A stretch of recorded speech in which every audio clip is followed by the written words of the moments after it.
muito boa tarde para você que nos assiste. O Consulta ao Doutor de hoje vai falar sobre pneumonia. Você já teve uma? Hoje quem tira as nossas dúvidas é o Dr. Franco Martins, médico pneumologista. Doutor, obrigada por ter vindo. Um prazer te receber aqui. Prazer meu, Denise. Por sinal, eu sigo o seu canal no YouTube e no Instagram também. Obrigada, viu, doutor? Contou aqui que assiste ao programa quando pode. Obrigada, doutor. É um prazer saber que a gente tem profissionais da saúde. Eu recebo esse feedback. É muito gostoso saber que o programa tem esse respaldo também aí de profissionais da área, que assistem também como telespectadores, né? Muito obrigada, doutor. É um prazer ter você aí do outro lado também, quando não está aqui dando entrevista pra gente. Ah, sim, eu adoro o programa e tento sempre assistir. Obrigada, viu, doutor? Hoje a gente fala sobre pneumonia e não tem época melhor para a gente falar sobre esse assunto, né? Então, várias pessoas pediram para que a gente abordasse esse tema aqui no programa e a gente escolheu essa época do ano. Olha que eu tenho notado várias pessoas resfriadas, né? Então, tendo dificuldades aí com essa mudança de temperatura. Acho que o Brasil tem sofrido dessa forma, mas aqui em São Paulo, alguns dias a gente sofre com aquele efeito cebola, né? Então você sai de casa, tá de um jeito pela manhã, né? E aí você precisa estar preparado, porque tá frio, de repente tá um calorão, que você não faz ideia de onde surgiu tanto calor, se você saiu de casa estava muito frio. Sim, e aí no fim do dia tá frio de novo. Tem um fenômeno que acontece junto com isso, que as pessoas começam a tirar aquelas roupas que estavam guardadas lá no armário. E aí começa a dar aquela tosse, paciente que nem tem um resfriado, mas começa a ter chiado, pessoas que já têm asma. E aí esse contato com aquele pó e um pouco de ácaros que ficaram se acumulando ali naquelas roupas no armário, vai desencadear os quadros respiratórios de algumas pessoas também. Então o ideal seria o quê? Se você tem aquelas roupas, casacos, roupas grandes guardadas ainda no armário, que tire e coloque-as para tomar sol durante o dia. Perfeito. E ainda vai esfriar mais ainda, né? O período de junho, julho tende a esfriar mais. Então agora é uma hora boa para já começar a tirar os seus casacos do armário. Então lá, dá uma lavada, toma sol, né? Então tira, que já vai liberando, então você não vai ficar com aquele cheiro de guardado. Só isso já vai fazer um bem para a saúde. Sim, porque no momento que ela pega e já coloca aquilo no sol, tira, dá uma arejada e diminui aquela quantidade que vem tudo de uma vez, quando a pessoa começa a usar depois todo dia e veste a roupa mesmo.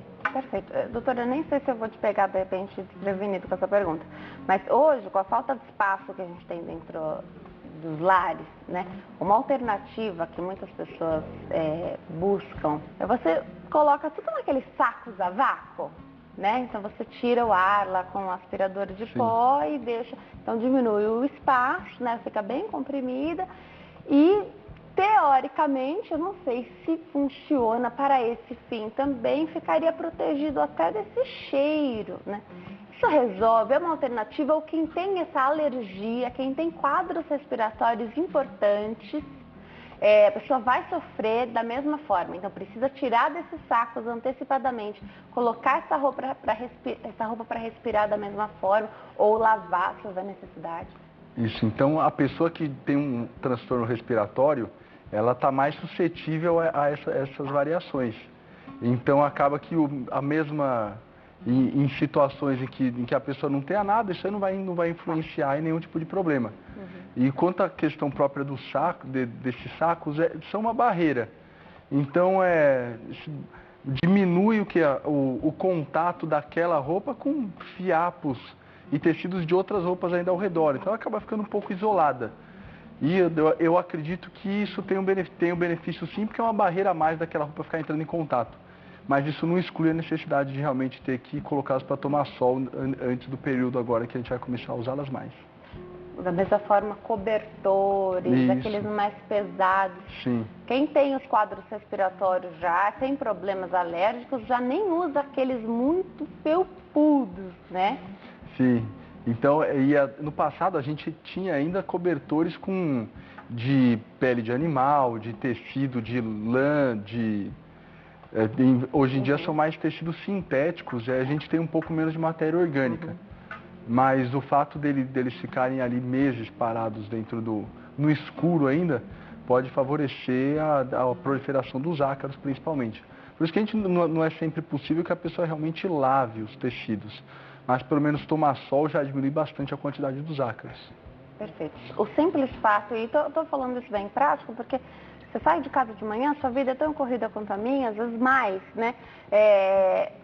Sai de casa de manhã, esqueceu de abrir a casa para tomar um sol, né? E às vezes não está sol, Denise, né? Vai ter que abrir a casa para entrar luz, né? Sim.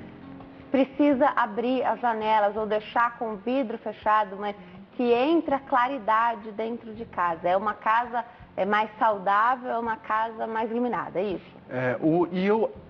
Outro efeito benéfico da luminosidade, além dessas questões da luz solar relacionada aos ácaros, tem também o efeito na qualidade de vida relacionado também ao sono.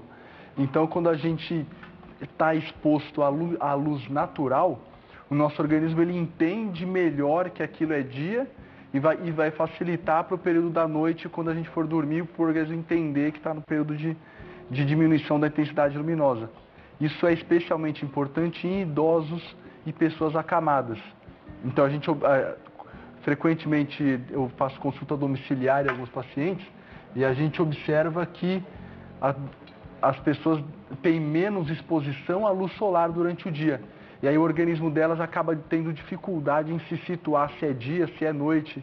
E aí chega o período noturno, aquele senhor idoso, aquela pessoa acamada fica acordada, ou começa a entrar em delírio, falar coisas que não devia, porque o organismo ele acaba tendo essa dificuldade de se situar. Então é mais um efeito benéfico aí da luminosidade na nossa vida. Perfeito. Vamos aproveitar, convidar aqui para o nosso bate-papo a nossa repórter Jéssica Nunes. Tem link hoje aqui no Consulta ao Doutor, roda a vinheta.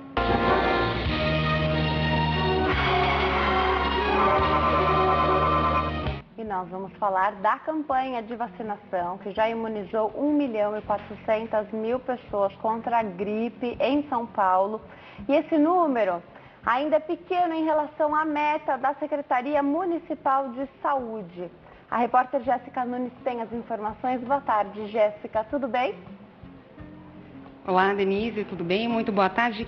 Infelizmente, essa baixa, esses números, não ocorrem só em São Paulo, ocorrem em muitas regiões do Brasil. A campanha nacional de vacinação está com um número muito baixo. A gente está aqui no posto de saúde do Boracé, que fica na Barra Funda. Aqui no estoque, a gente percebe que tem vacina. Tem muita gente que dá para se imunizar. Essa vacina aqui contra a gripe, que é a verdinha. E a gente percebe também que na cidade de São Paulo, só 46% da meta, que é de 90%, foi alcançada. A Maria Lígia, que é enfermeira e coordenadora do Programa Municipal de Imunizações, que conversa com a gente. Maria, muito boa tarde. Por que essa baixa? Olha, provavelmente deve ser por medo da reação, né? Alguns acham que a vacina pode dar gripe, mas na verdade ela é de partícula viral, ou seja, de um pedacinho do vírus que faz a composição da vacina, então ela não tem a capacidade de replicar e causar a doença. Então é uma vacina extremamente segura e já aplicada há muito tempo, desde 99 no país e 98 na cidade de São Paulo. Perfeito. Lígia, sobre os grupos de vacinação, qual o público que foi menos vacinado? Na cidade de São Paulo, o que menos aderiu à campanha foram as crianças, que nós estamos agora com 28% só das crianças de 6 meses a menor de 5 anos que receberam a vacina. Perfeito, mas teve também ampliação do público-alvo da vacinação contra a gripe. Quais foram? Então, no estado de São Paulo, aumentaram o público-alvo para a Polícia Civil, Militar, Bombeiro, Defesa Civil, pessoas, trabalhadores do Poupa-Tempo e do Correio. Tem alguma contraindicação à vacina? Como eu disse, é uma vacina extremamente segura, né? Porém, para aquelas pessoas que tiveram reação alérgica grave à dose anterior, né? Ou então reação alérgica grave a algum componente da vacina, ou então na ingestão do ovo, porque na sua fabricação a vacina passa por um processo de embrião de galinha, então para aquelas pessoas que tiveram choque anafilático na ingestão do ovo, ela está contraindicada. Bom saber, interessante. A vacina ela é gratuita e está disponível em todas as UBSs. Sim, ela está em todas as UBSs. Na cidade de São Paulo, são em torno de 453 unidades que têm a vacina Para saber qual a unidade que está mais próximo da sua residência ou do trabalho, nós temos o telefone 156 e também o site da Prefeitura para poder esclarecer qual o local mais próximo para receber a vacina. Perfeito, muito obrigada, Lígia. Lembrando, Denise, que o site da Prefeitura é o www.prefeitura.sp.gov.br/Covisa. E a campanha nacional de vacinação vai até o dia 26 de maio. Então, se programe para encher esses corredores dos postos de saúde da sua cidade, da sua capital. Voltamos com você, Denise. A gente vê as imagens, deixando bastante a desejar. O doutor observou bem, está vazio aí o corredor da UBS, né? Bem observado aí pelo doutor também. Obrigada, Jéssica, pelas suas informações. A gente vê, engraçado, né, doutor? Tem anos em que é difícil encontrar a vacina da gripe até. Né? A gente passa por momentos, às vezes, que as pessoas correm, às vezes tem uma semana que não dá conta de reabastecer a geladeirinha ali da UBS, né? E agora, por exemplo, que a gente está numa fase em que eu acho que as pessoas acabam deixando para a última hora e aí acaba lotando os espaços ali e dificulta a organização do sistema de saúde que distribui essas medicações se você for tudo de uma vez para as mesmas unidades. Então, o ideal é que as pessoas se programem e as mães que têm crianças de 6 meses a 5 anos, que é o que estão principalmente está faltando aí a adesão desse público de que se organize para já ir tomar vacina e não deixe para a última hora. A gente está falando da vacina da gripe, é diferente da vacina contra a pneumonia, mas a gente sabe da importância de vacinar contra a gripe. Na campanha de vacinação, você tem os grupos que são favorecidos gratuitamente com essa vacina, né? No particular, se você puder pagar, todo mundo poderia tomar, né? Mas gratuitamente você tem os grupos aí que são a quem é oferecido, então, a vacina, a vacinação contra a gripe, né? Também nessa campanha de vacinação. É importante vacinar contra a gripe porque uma gripe que ela pode ser uma porta aberta e uma oportunidade para, de repente, não sei se essa é a palavra certa, mas virar uma pneumonia, ou não é assim que funciona? Não, sim. Isso comprovadamente a gente sabe que as infecções virais do trato respiratório, essas que a gente pega pela região do nariz, da faringe, que é a região da garganta, da traqueia e dos próprios pulmões, elas deixam como se fosse um machucado depois que passa o quadro viral, olha aquele ou resfriado, ou uma pneumonia viral que pode ser também, deixa aquele machucado e dificulta a imunidade e a defesa do organismo. Então facilita para o quê? Para uma bactéria que está no ar aqui, dela ir e você inalar aquela bactéria, aquela carga desse bichinho, as bactérias são celulinhas, elas vão ir dentro do seu pulmão que já está machucado, a imunidade ali está comprometida e elas vão ter mais facilidade de se multiplicar. Não são os mesmos grupos beneficiados aí pela vacina da gripe e a vacina contra a pneumonia?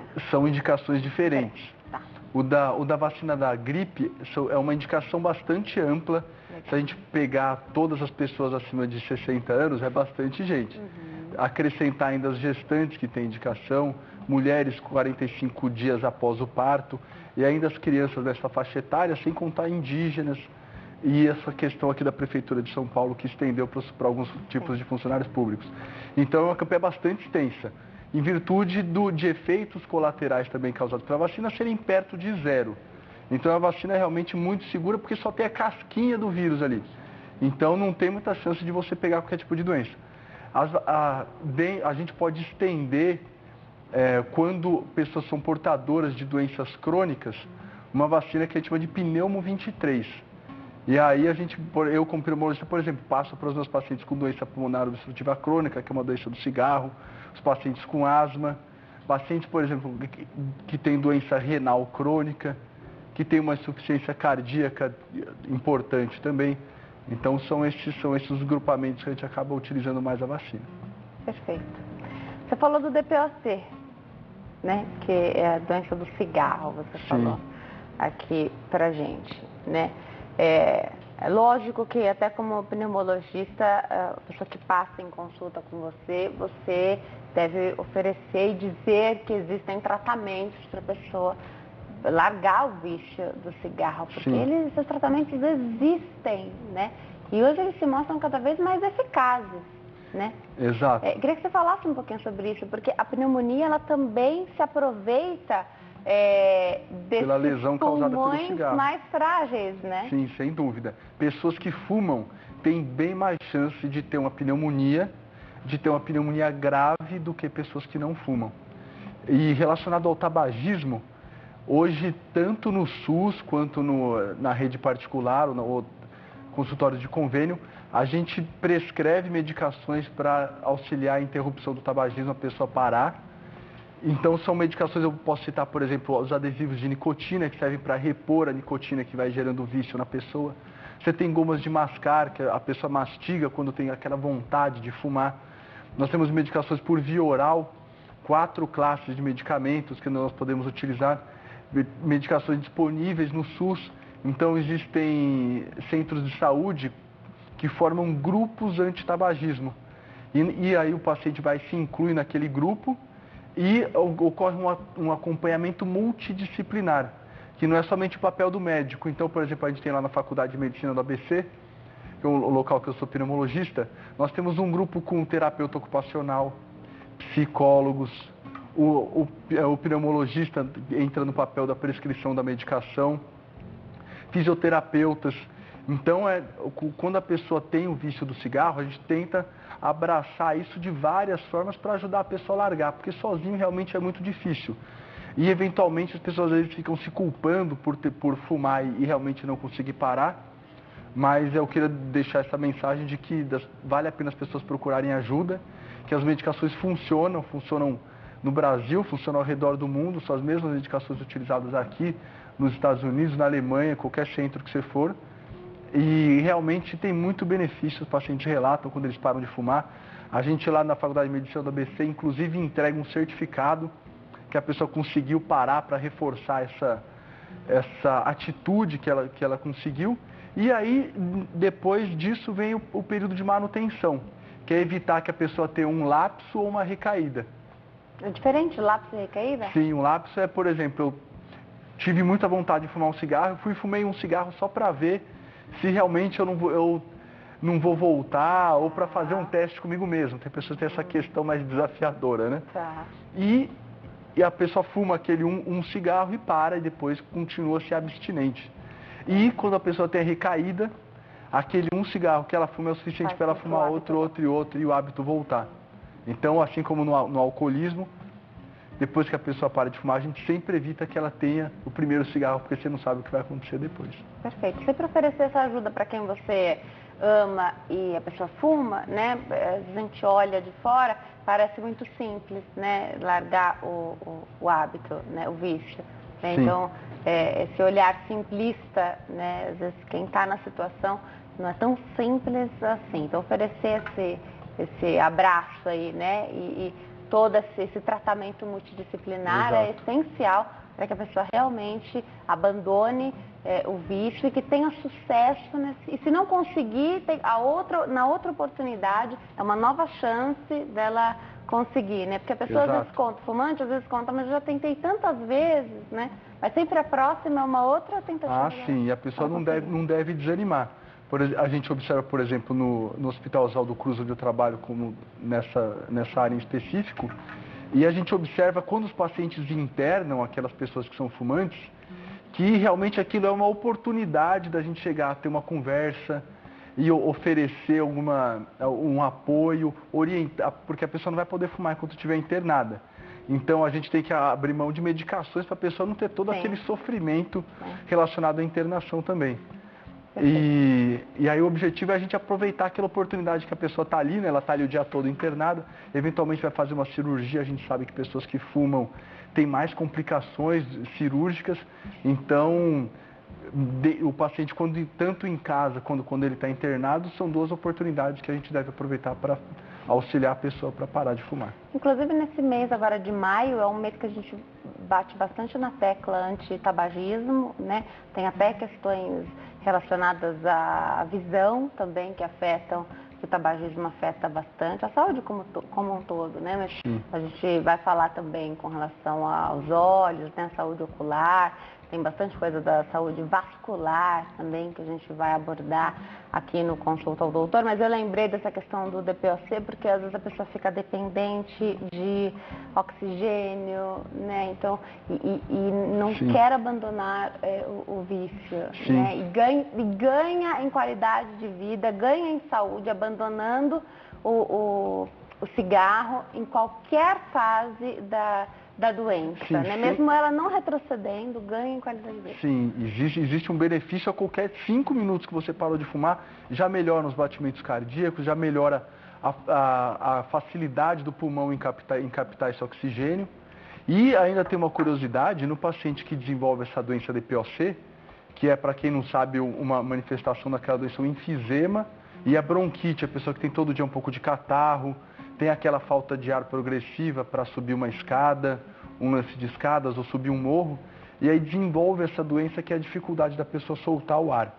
E a gente sabe, infelizmente, mesmo a pessoa depois que para de fumar e essa doença já está instalada, de que a função pulmonar, a capacidade de pulmão, ela continua caindo pior do que a pessoa que não fumou. Então a velocidade de pior, ela ainda é pior. A velocidade de pior fica difícil, né? Mas a velocidade de queda da função pulmonar, ela é pior ainda do que a pessoa que não fumou, mesmo depois de ter ido parado.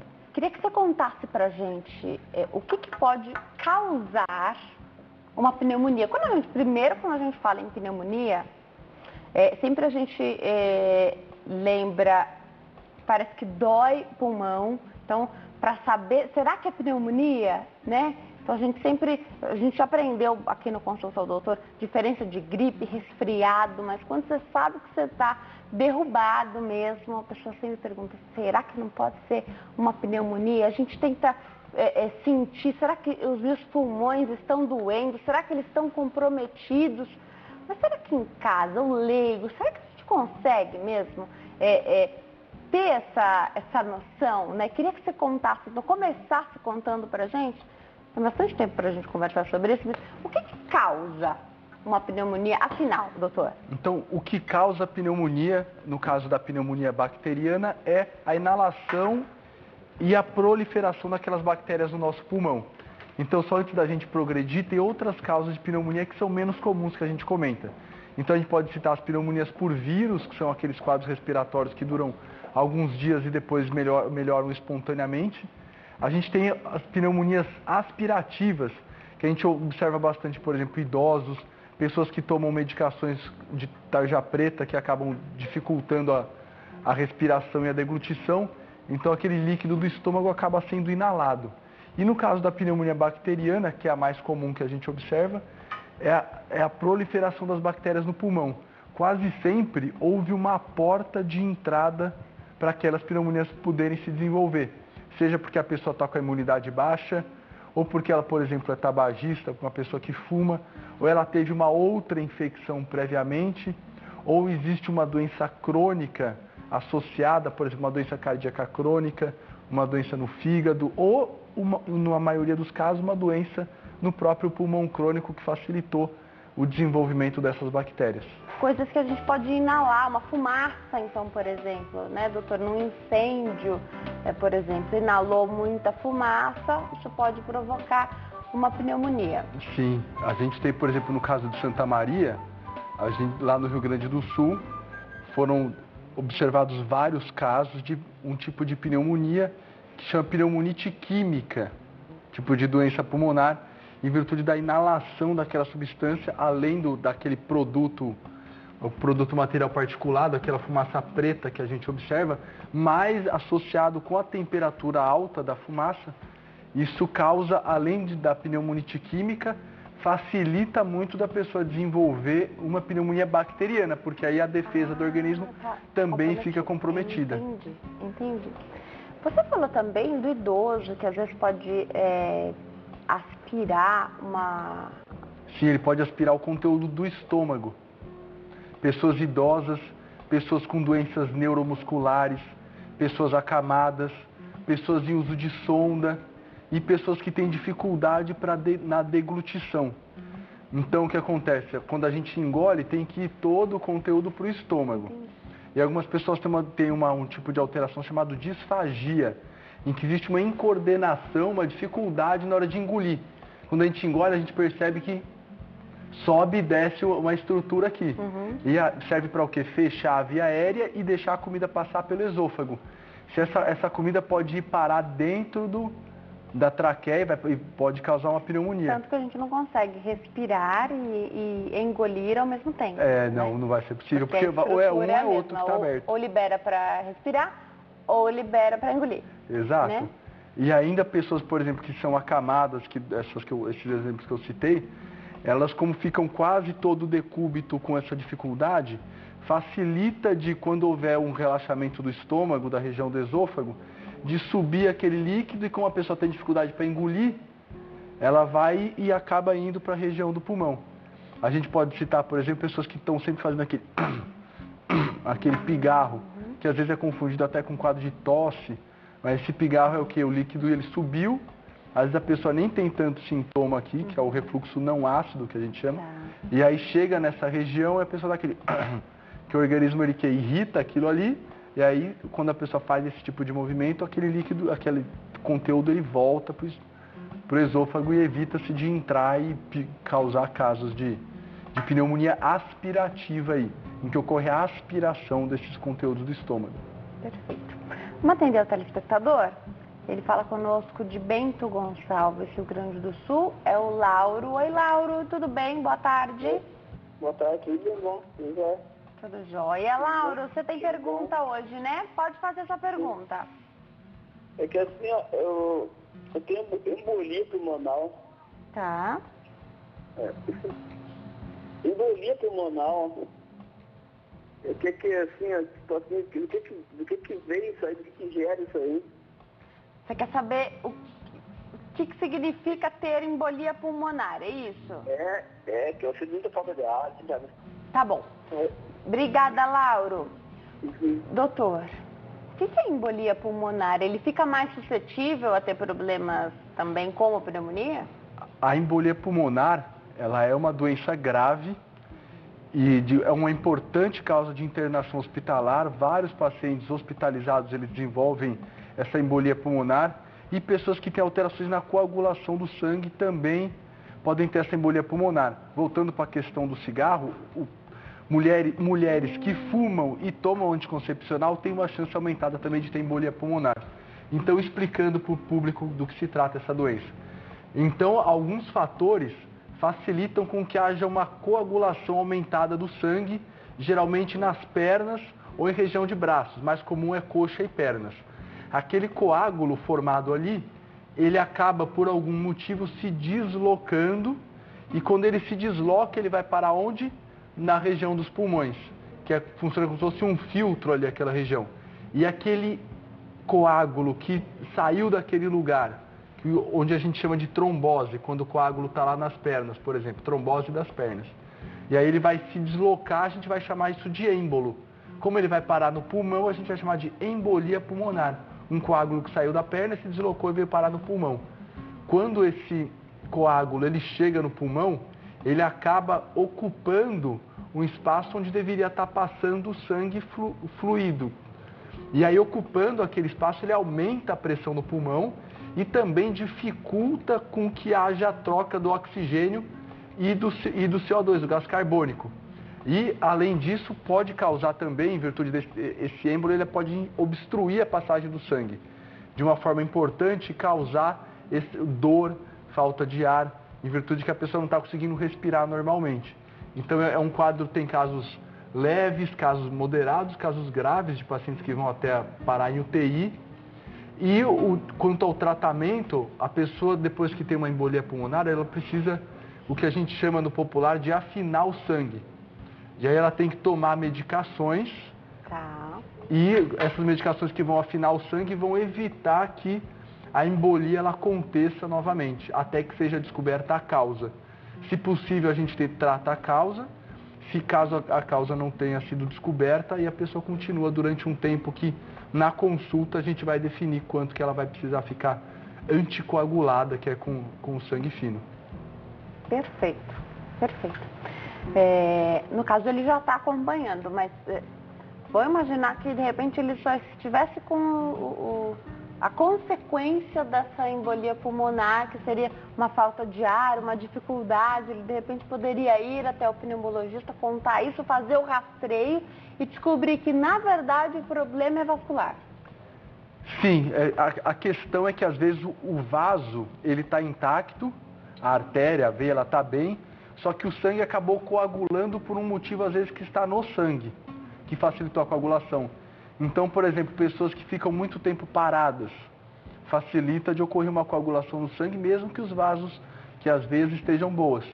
Então, o que eu recomendo aí para o meu conterrâneo aí de Bento Gonçalves, que eu sou gaúcho da região de Caxias do Sul, é de que essa falta de ar, a tendência, caso não tenha nenhum fator agravante, é que a falta de ar ela vai diminuindo com o período. Sim. Com o tratamento, né? Porque vai continuar acompanhando, não pode abandonar, né? Infelizmente vai ter que acompanhar. Tem pacientes que a gente acompanha 3 meses, outros 6 meses, outros 1 ano.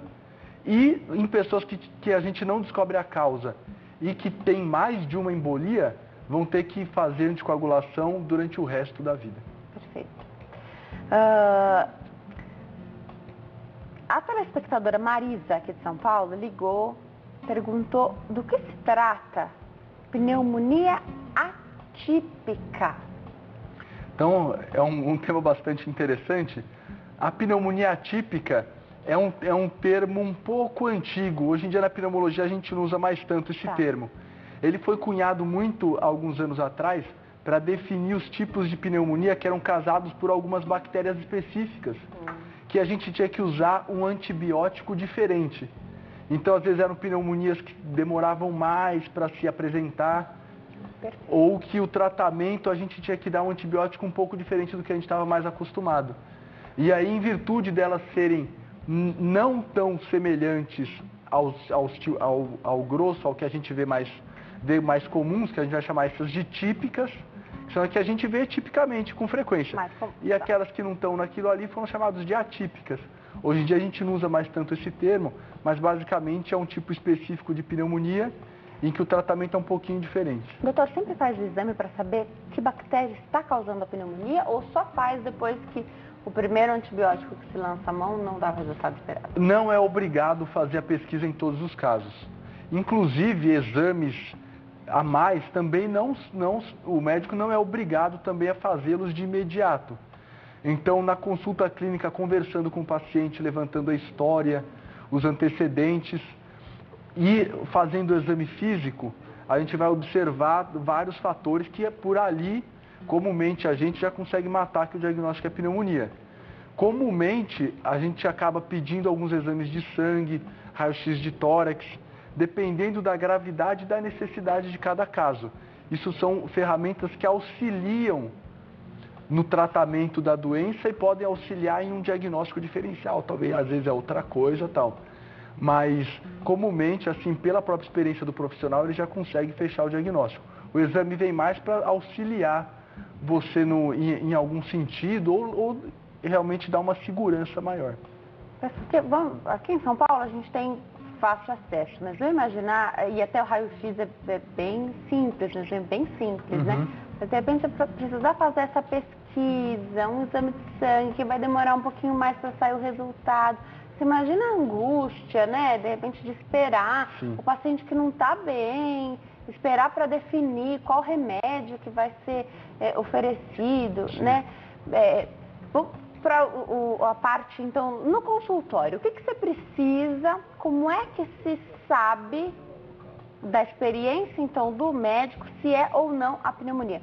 De você estar lá com o esteto, você pede para a gente respirar fundo, né?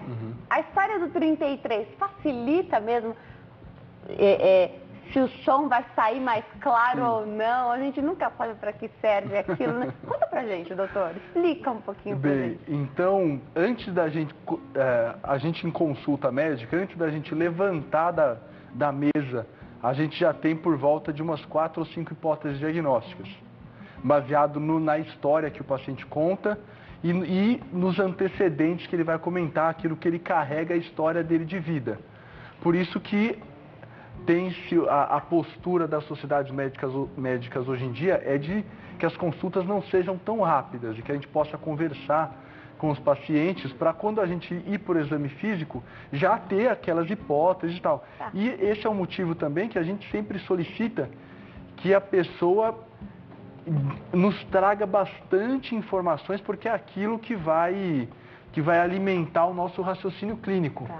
Quando possível, levar um familiar, se for uma pessoa que tem dificuldade em se expressar, levar um acompanhante.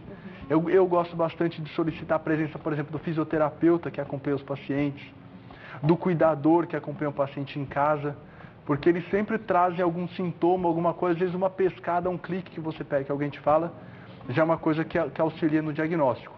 E aí, passada essa primeira parte, que a gente chama de anamnese, a gente vai fazer o exame físico do paciente. No exame físico, a gente já vai realizá-lo dirigido para a nossa hipótese. E ali, quando a gente vai auscultar o paciente, a gente sabe que dentro do pulmão é para ter basicamente o quê? De uma forma mais simplória, ar.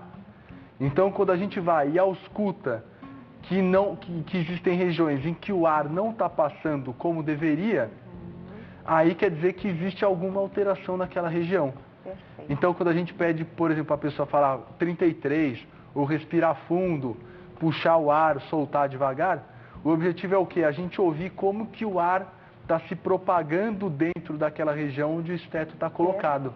E aí imagina que a gente consegue depois comparar com um lado que está bom e comparar com vários outros pulmões que a gente já ouviu na vida. Aí você vai lá, ausculta, você vê, pô, não está normal isso aqui. E aí, baseado nisso, você vai progredindo e tal. Perfeito. Se o raio-x está ali na mão e tem a oportunidade de fazer, maravilha. Na falta dele, o aparelho está quebrado. Você não tem a oportunidade. A gente sabe que Brasil afora a gente tem muito hospital. Exatamente, que você de repente não tem a oportunidade de fazer um raio-x. Então você começa o tratamento com o exame ali que você fez, o exame físico, e isso é o suficiente para aquele momento. E é isso. Sim, se o colega, o médico que está atendendo, ele tem segurança e sabe que existe, imagina uma balança que você tem custo-benefício, desde deslocamento até o que você vai submeter o paciente até para fazer alguns tipos de exame. E se aquilo está claro na mente do profissional, que não existe aquela urgência de fazer aquilo, ele já pode instituir o tratamento na hora. Frequentemente, peço para o paciente coletar um exame, alguma coisa, e trazer no outro dia ou dali 2 dias. Tudo depende realmente da apresentação. Pacientes que chegam mais graves, com febre, com dificuldade respiratória, que o oxigênio está ruim. Isso também é importante. Então, a gente não falou aqui da questão da febre. A pneumonia pode se apresentar sem febre. Sim, pode acontecer. E pode ter febre. Sim, os sinais mais típicos são dor torácica, que é essa dor na região do tórax, são a falta de ar, a febre, o catarro, a pessoa que tosse com aquele catarro que começa branco e depois vai ficando amarelo, esverdeado, o próprio cansaço, a fadiga. E tem uma certa variabilidade interpessoal, de cada pessoa vão apresentar um pouco mais um do que o outro, mas basicamente são esses os principais sintomas. É uma situação, uma doença que derruba a pessoa.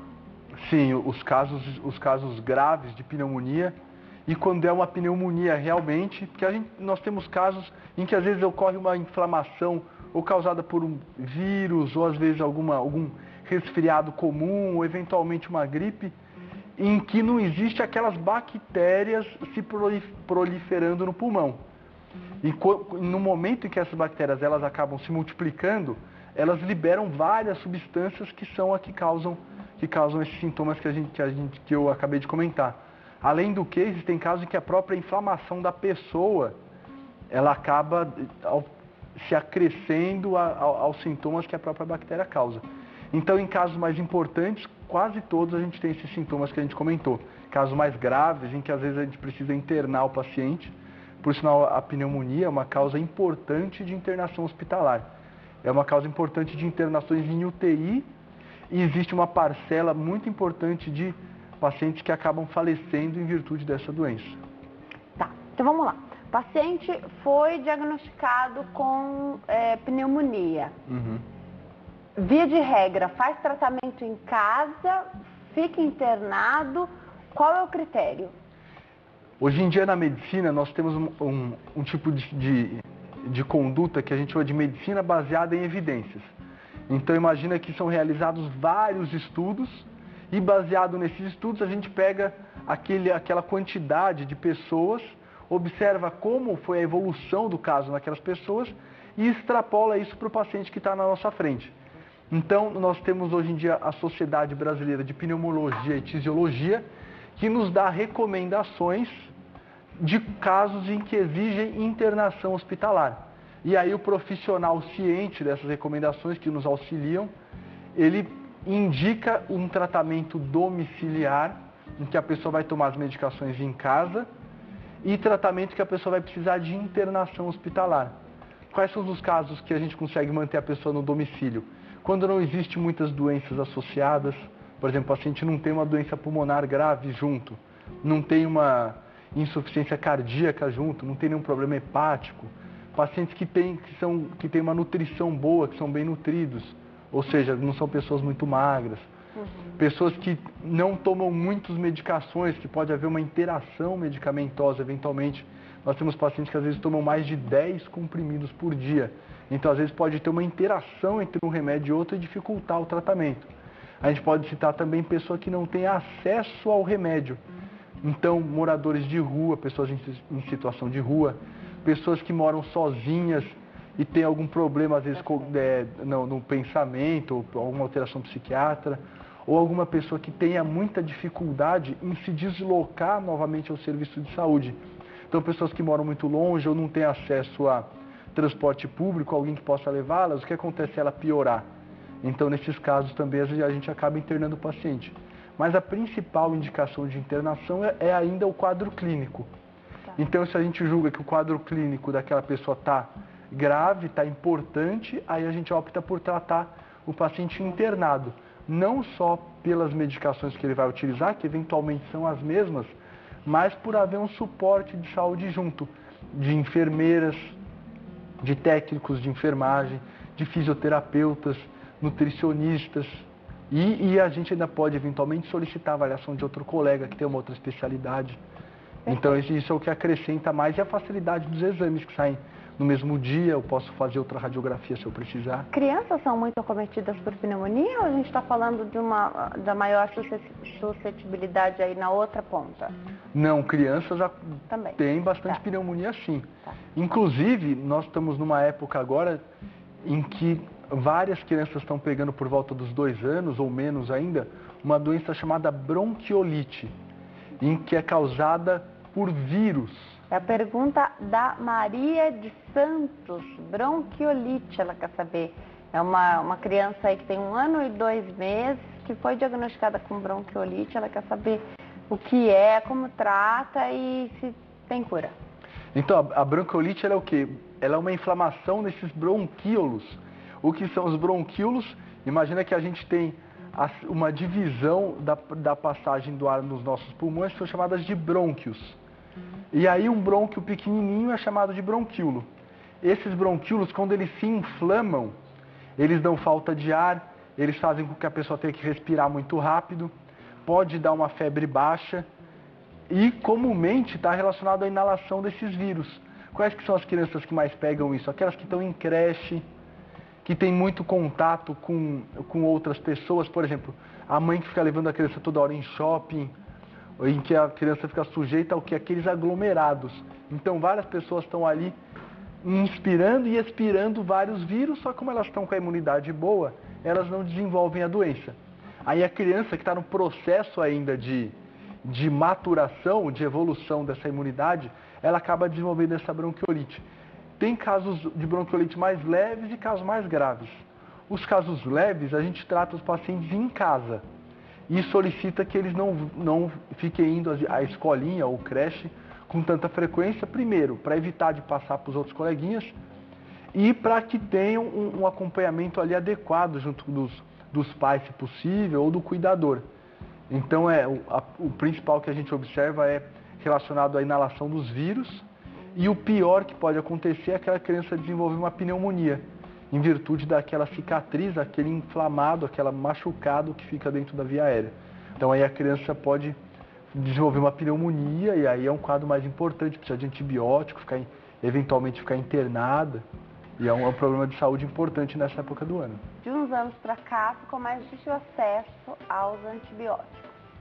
Aí muita gente reclamou, demorou até entender o motivo, por que precisa, né? O que não pode comprar o antibiótico. Tem tanto remédio que você pode comprar sem receita, o antibiótico ficou mais difícil. Aí a gente passou a entender o motivo, então, por que o antibiótico e, na minha opinião, todos os outros remédios você precisaria da receita, né? Mas o antibiótico tem um quê a mais? Tem uma particularidade, uma peculiaridade ali do antibiótico, né? E eu me lembro a época, então, que a gente tinha liberado aí os antibióticos, que, tô com pneumonia, peraí que eu vou comprar um antibiótico ali, vamos tratar. Então você não sabia se era mesmo a pneumonia, né? Então, você achava que era a pneumonia, tratava em casa, e, né?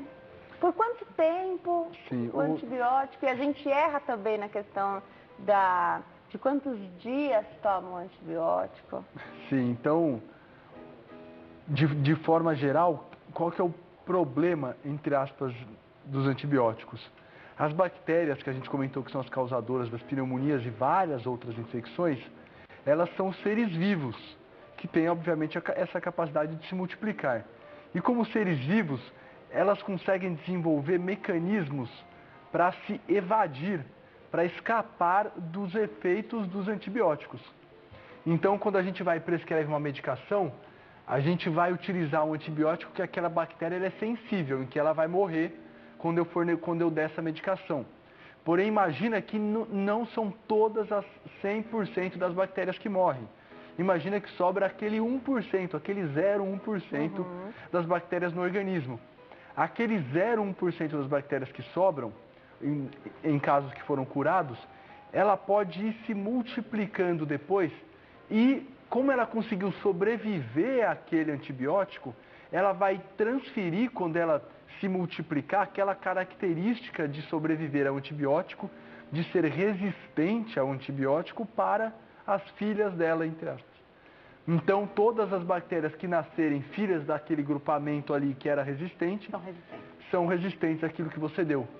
Então, por isso que quando a pessoa vai e toma um antibiótico sem haver necessidade, aumenta a chance de, quando eu passar um remédio voltado para aquela doença, aumenta a chance dele funcionar menos se a pessoa já tomou outros antibióticos previamente. E aí a gente consegue recuperar esse cenário dos anos em que a gente teve o mau uso, de repente, domiciliar aí do antibiótico, ou a gente só não piora o cenário? Bem, infelizmente eu tenho uma má notícia. O mecanismo de resistência dos antibióticos, ele só tem aumentado nos últimos anos. Então isso tem influência não só do uso domiciliar das medicações, mas de alguma influência também da parte nós de médicos, que às vezes a gente acaba pesando um pouco a mão em algumas medicações. Isso ocorre principalmente em casos em que a gente não tem propedêutica armada, ou seja, exames para poder ter certeza de que antibiótico é. Então, por exemplo, eu tenho um paciente que está internado e eu acho que aquela bactéria é resistente ao antibiótico que eu estou dando. O que eu vou fazer antes de entrar com o próximo? Eu vou coletar um exame em que eu vou pesquisar o crescimento daquela bactéria. Quando esse exame, eu tiver um resultado parcial desse exame, a moça lá do laboratório me liga: doutor Franco, saiu aqui o resultado do laboratório, a sua bactéria você pode usar tal remédio. Aí eu vou e troco especificamente para aquela bactéria. Aí eu diminuo o mecanismo de resistência. Entendi. Porém, se eu estiver num local que eu não tenho esses recursos, eu vou ter que trocar o que? Baseado existem estudos que comentam qual remédio que eu devo usar, mas vai da sua opinião. Por exemplo, eu acredito que aqui tal remédio vai fazer mais benefício para esse paciente. Porém, eu não sei exatamente se aquilo vai dar certo. Perfeito. E a gente sabe que isso acontece muitas vezes, de você não ter, às vezes, o tempo de fazer esse exame. Sim. De receber esse resultado. Casos graves, né? A gente tem menos tempo para pensar. Então, você tem que começar a fazer aquele uso do próximo antibiótico sem saber a resposta daquele exame. Exato. E ainda uma questão que você comentou foi relacionado ao tempo das medicações, Denise. O que acontece? Se o médico foi e me prescreveu tomar 10 dias da medicação e eu vou e tomo 7 dias, ao final daqueles 7 dias pode ser que nem todas as bactérias tenham morrido. Por isso que a gente passou 10, para ter a margem, estou citando um exemplo, né? Existem tratamentos que precisam de mais tempo, alguns menos. Então, quando a gente coloca aquele período, a gente imagina que naquele tempo todas as bactérias terão morrido, que estão causando a doença. Se eu paro antes, eu dou margem para aquelas bactérias se proliferarem e sobrarem mais bactérias resistentes às medicações. Perfeito. E aí aquela pessoa vai acabar tendo um prejuízo. Perfeito. E o problema é que, além do prejuízo próprio, ela vai levar isso para os familiares que estão na casa dela. Quando ela internar, vai levar para as pessoas que estão vivendo naquele hospital. E por aí vai. A gente tem, por exemplo, uma curiosidade nos Estados Unidos, que é um local onde a gente tem muita resistência bacteriana. Por quê? Porque em virtude de pressão de familiares de pacientes, pressões de processos judiciais, eles acabam tendo a mão mais pesada para antibióticos, por medo de que aconteça alguma coisa pior para os profissionais, para a equipe de saúde.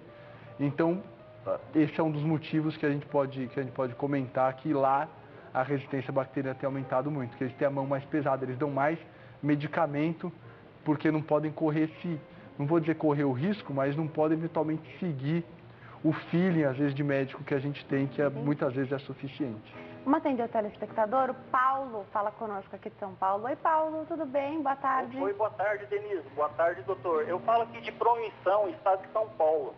Tudo bem, Paulo? Tudo bem.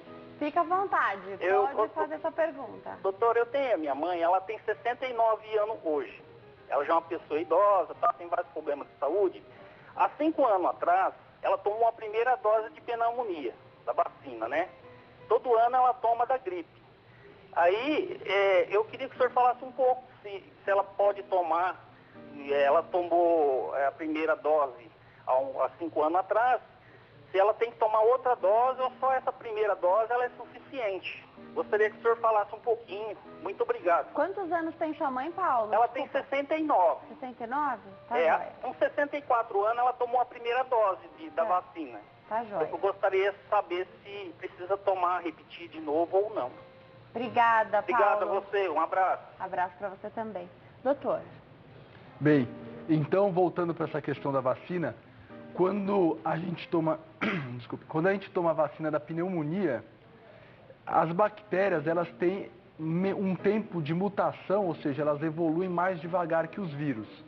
Então o tempo que a gente tem de disponível para fornecer a segunda dose da medicação, da vacina, é de 5 anos, no caso da vacina de pneumonia, que é o que a gente chama de pneumo 23.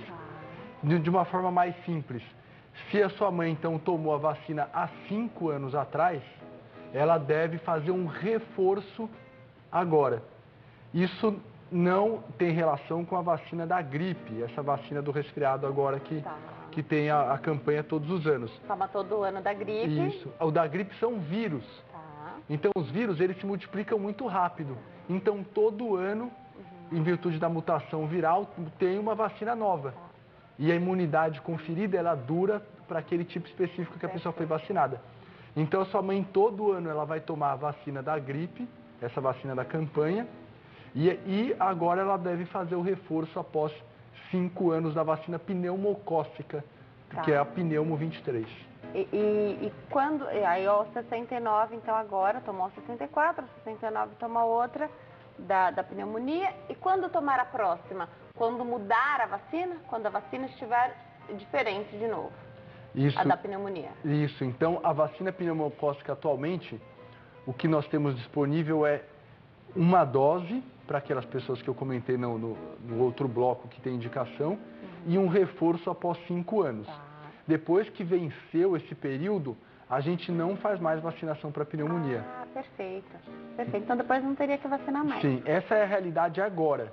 Pode tá. acontecer de a indústria que desenvolve as vacinas acabar surgindo uma vacina para pneumonia nova nesse meio tempo. Mas a nossa recomendação atual agora é essa. Aí você vai saber com certeza que a gente aqui da imprensa vai te avisar, né? Sim.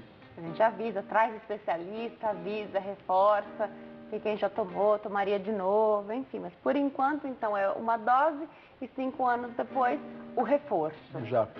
Perfeito. Doutor, você estava comentando do uso de antibiótico, então, do tempo de uso, que é importantíssimo, que Exato. varia e você tem que seguir aquilo que o médico prescreveu. E é engraçado isso, né? Porque às vezes ele pede 10 dias, no 7º dia você está ótimo, né? Quando a gente começa a esquecer o remédio, que tá maravilhoso já, né? Sim. Tá bom, já tá curado. E aí você tem que tomar até o dia que ele pediu, tomar direitinho. Pediu 10 dias, toma até o 10º dia, faz tudo direitinho como o seu médico prescreveu. A chance de você parar é muito grande, mas anota no celular, anota, põe na geladeira, não deixa esquecer. E de quantas em quantas horas, né? Porque cada remédio é de um jeito. Exato. Ah, não, mas é de 8 em 8? Ah, mas já vi antibiótico que é de 12 em 12, mas aquele funciona de 8 em 8. Então, aquele é de 8 em 8. O outro é de 12 em 12. Tem alguns que são até um por dia só, né? Exato. Então, existem antibióticos até que duram 21 dias, por exemplo. Quem tomou a famosa bezetacil há alguns anos atrás, ela dura 3 semanas aquele antibiótico. E, voltando para essa parte da pneumonia, depende da medicação realmente que a pessoa está tomando. Tá. Então, por que existem algumas que são de 8 em 8, algumas são de 6 em 6, 4 em 4, Tá bom. tem outras que são só uma vez ao dia, em virtude da meia-vida daquela medicação, ou seja, é como o remédio funciona no nosso organismo. Então, existem moléculas, substâncias que a gente consegue formular ela lá na indústria farmacêutica para ela durar 24 horas, então eu vou tomar só no outro dia. E tem outros tipos de substâncias que, infelizmente, eles duram um tempo menor. Assim como nós temos remédios que duram todo esse período, por exemplo, de 20 dias, nós temos algum que a pessoa tem que fazer infusão contínua, por exemplo. Perfeito. Que é pacientes que tomam a medicação internado. O que a gente usa mais hoje em dia nas pneumonias são os comprimidos uma vez ao dia, pela facilidade da pessoa realmente tomar um comprimido só. Você falou da internação, né? E a internação traz uma outra preocupação, que é da infecção generalizada, né? Então você tem uma série de... A pessoa acha que você vai ser internado, se você tinha um problema, você vai sair com outro, né? A gente sabe que tem todo um protocolo, uma coisa que... né? A ideia é que você seja internado e saia curado ali do hospital, né? A ideia é essa, né? Mas queria entender um pouquinho. A história da UTI também assusta, Sim. né? Então, foi para UTI o paciente. Significa que é mais grave? Então, o paciente que está com pneumonia precisou ir para UTI, a família está desesperada. O que significa? Então, o que o pneumologista diz para a família que o familiar precisou ir para UTI? É o que isso? É um cuidado? Por que foi para UTI? Bem, voltando para aquela nossa classificação de pneumonias, a gente vai progredir, então, dependendo da pessoa, na gravidade da doença. Então, os casos mais leves eu trato em casa, os mais importantes eu vou tratar com o paciente internado na enfermaria, que seria um quarto comum, e quando existe o risco de vida da pessoa, eu vou internar essa paciente na UTI. Então, são casos que não necessariamente eles estão graves, mas são casos que eles têm risco de ter uma evolução para uma gravidade maior. Então, às vezes a gente solicita uma vaga de UTI, a pessoa, puxa, mas eu estou bem e tal. Ou então, não, já quero sair da UTI quando vai melhorando. Porém, existe um risco da pessoa realmente piorar. E ali na UTI, a gente tem um recurso um pouco maior do que a gente tem no quarto. Então, as medicações, elas são as mesmas, porque imagina que eu estou no hospital, então a farmácia dispensa os mesmos remédios para o hospital todo. Porém, na UTI isso é mais rápido e ali eu consigo ter profissionais auxiliares com uma frequência também maior. Como eu consigo ter uma maior atuação do fisioterapeuta, que é muito importante nos casos respiratórios. Até para aspirar, fazer toda essa questão. Fazer quando o paciente precisa ser entubado, em que esses profissionais precisam ficar 100% do tempo ali de olho. Em pacientes que têm comorbidades, por exemplo, uma pessoa que teve um infarto associado, que tem uma doença do fígado junto, ou pessoas que estão precisando de medicamentos para manter a pressão, porque essas bactérias, o organismo jogam a pressão lá embaixo, então a pessoa pode falecer em virtude desse quadro. Então, basicamente, quando a pessoa precisa ser transferida para a UTI é porque o caso está grave e que existe risco de vida e a gente quer realmente fornecer um cuidado maior para aquele paciente. Porém, tem também o outro lado que às vezes as pessoas esquecem, que é o lado de que se eu tenho casos mais graves na UTI, eu posso ter bactérias mais graves naquela UTI também. E por mais que a gente tenha evoluído na limpeza, na higiene dentro dos hospitais, a UTI é o local mais comum de progressão para infecção hospitalar. Então a pessoa que está ali, ela está mais em contato com esses germes que causam as infecções hospitalares e são infecções, por via de regra, mais graves e associadas com mortalidade. Então a gente fica nesse impasse de mandar o paciente para a UTI, porém ele também tem mais chance de ter prós e contras, né? Exato. Tá. Então por isso que às vezes a gente recebe os questionamentos, puxa, mas não tem que enviar o paciente para a UTI agora, tal. Então isso vai realmente, a gente às vezes não tem todo aquele tempo disponível ou às vezes a pessoa tem dificuldade de entender, porque é uma coisa bastante complexa você dosar essa indicação de uma internação em UTI ou não. Então isso realmente vai da indicação do profissional. Tá. Paciente que está com pneumonia, ele transmite a pneumonia? Então ele está fazendo tratamento em casa, por exemplo, e ele está se recuperando. Então, de repente, ele está impossibilitado de trabalhar, mas ele está no convívio ali com a família dele. Ele passa para o outro familiar a pneumonia? Via de regra, a pneumonia não é transmissível. Tá. O que muda é o quê? São pessoas que têm maior facilidade em desenvolver a doença, principalmente em pacientes internados, que podem desenvolver, no caso que eu comentei, a pneumonia hospitalar. Entendi. Que aí, eventualmente, a pessoa pode ter pego de algum outro paciente que está ali dentro. Mas se você tem um familiar que está tratando uma pneumonia em casa, o risco é baixíssimo dessa doença ser transmitida para você ou alguma pessoa que está na casa pegar a doença.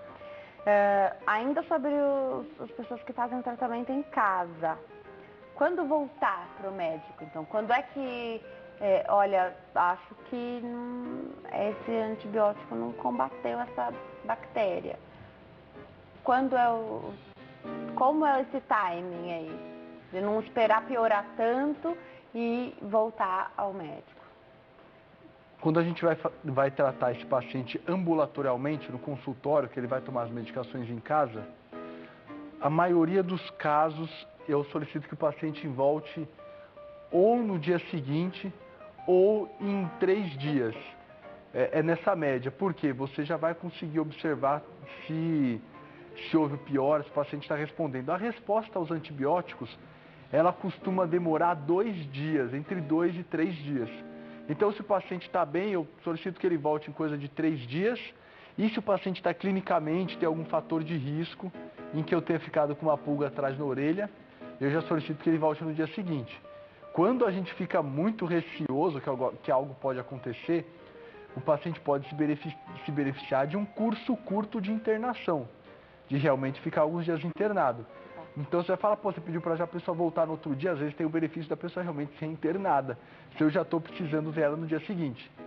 A maioria dos pacientes eu solicito que volte em 3 dias com exames para poder fazer uma avaliação. Porque se em 3 dias ela voltar e o antibiótico não for o correto ali, ela vai estar certamente pior do que quando ela chegou para você ali. Sim, eu já espero que a pessoa no 3º dia já esteja clinicamente melhor com as medicações. Se ela não estiver melhor, igual ela não vai estar. Ou ela vai estar pior, E aí você já vai saber ali que vai ter que fazer alguma coisa. Sim, caso o quadro da pessoa piore, você já instituiu medicação, é um quadro realmente que, mais grave, vai que a gente solicita que a paciente vá ao pronto-socorro, faça uma reavaliação, faça exames ali na hora. Uma vez que ela está ali no contato com você, né? Se tiver dúvida nos dias seguintes, com certeza ela vai ligar para o consultório e perguntar se aquilo que aconteceu é normal ou não. Olha, doutora, até então não tinha tido febre, agora estou com febre. Normal, não é? Se você achar que precisa vê-la antes, pede para voltar antes. Exato. Então a gente individualiza, nessas questões a gente individualiza. Perfeito. Doutor, vou aproveitar e deixar seus contatos aqui, então, antes de retomar aqui a questão das pessoas com doenças crônicas, né? Só lembrar que também precisam ficar sempre atentas às questões da pneumonia, que tem mais chance, idosos, Exatamente. Pessoas com doenças crônicas têm mais chances de ter pneumonia. Tudo que a gente pode fazer é fortalecer nosso sistema imunológico, mas se sentir mal, buscar o médico. Exato. Então, uma das medidas simples que a gente pode tomar é lavar as mãos, evitar dietas restritivas, que é o que? Ficar sem comer, período a pessoa está desnutrida, então às vezes restrições alimentares podem diminuir substâncias e elementos que são importantes para o organismo funcionar corretamente. Se você tem alguma doença associada, tomar as medicações regularmente, evitar ficar esquecendo horários de medicações. Pessoas que têm problemas respiratórios usam bombinhas, que tome a sua bombinha nos horários corretos, faça o uso correto da medicação e realmente se perceber que está começando até aqueles sintomas que eu comentei no começo de tosse, febre, expectoração, catarro, de solicitar auxílio. A Terezinha, da Bahia, diz que tem asma controlado pela bombinha. Ela não tem crise porque ela usa a bombinha. Exato. Ela pergunta se ela está mais suscetível a ter a pneumonia, entrar na questão da doença crônica. Exato. Então, a pessoa está controlada, o que isso quer dizer? Quer dizer que a asma dela não está tendo crises de asma, que ela está tendo uma qualidade de vida boa, mesmo portando a doença. Isso em virtude do uso correto da medicação. Tá.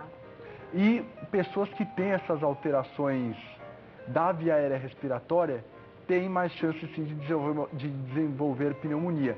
Então, todos os pacientes com diagnóstico de asma, eles devem tomar, além da vacina da gripe, devem também tomar a vacina pneumocócica. Perfeito. E só uma questão, que a doença está controlada em uso da doença, é a mesma coisa que, por exemplo, eu tenho miopia e uso óculos. Então, enquanto eu estou aqui usando óculos, o meu problema está tratado. A partir do momento que eu tiro o óculos, eu volto naquilo. Então, a asma, ela guarda essa semelhança. Se ela parar de tomar as medicações, existe uma chance da doença voltar. E se a doença voltar, as crises voltarem, aí a chance é muito maior dela ter uma pneumonia de verdade. Perfeito. Vou deixar os contatos aqui do doutor, que também é especialista em sono. Aliás, da outra vez que ele veio aqui, ele falou sobre o sono. Está convidado já a voltar também, viu, doutor? www.hsono.com e o telefone da operadora 11 2638 1597. 2638 1597. Doutor, obrigada por ter vindo. Prazer te receber aqui. Volte sempre, viu? Prazer foi meu, Denise. Parabéns pelo programa, pela sua audiência. As perguntas foram muito boas. Obrigada, doutor. E permanecemos à disposição. Obrigada. Volte sempre, doutor. Obrigado. Bom fim de tarde.